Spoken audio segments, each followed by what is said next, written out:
Paravur Nandyattukunnam Mahatma reading club and ലൈബ്രറിയുടെ പി.എൻ. പണിക്കർ അനുസ്മരണവും വായനപക്ഷാചരണവും പുസ്തകക്കൂട് സമർപ്പണവും Paravur government Ayurveda ആശുപത്രിയിൽ നഗരസഭാ ചെയർമാൻ രമേശ് ഡി കുറുപ്പ് നിർവഹിച്ചു.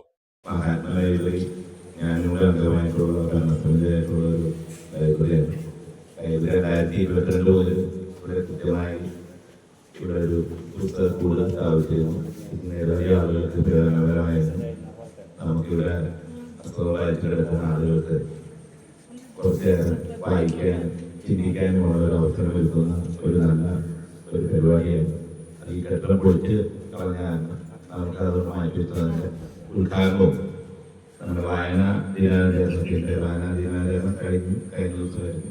എന്നാലും അതിൻ്റെ ഒരാഴ്ച നീണ്ടെത്തുന്ന വായന പക്ഷാചരണമാണ് കേരളത്തിൽ എല്ലായിടത്തും നടക്കുന്നത്. അതിൻ്റെ ഭാഗമായി നടക്കുന്ന ഈ വായനയ്ക്ക് വേണ്ടിയിട്ടുള്ള ആളുകളെ കൂടുതൽ ആകർഷിക്കാൻ രീതിയിലുള്ള ഈ പരിപാടിക്ക് എല്ലാവിധ ആശംസകളും നേർന്നുകൊണ്ട് ഇത് ഔപചാരികമായി ഉദ്ഘാടനം ചെയ്തറിയിക്കുന്നു. നന്ദി, നമസ്കാരം.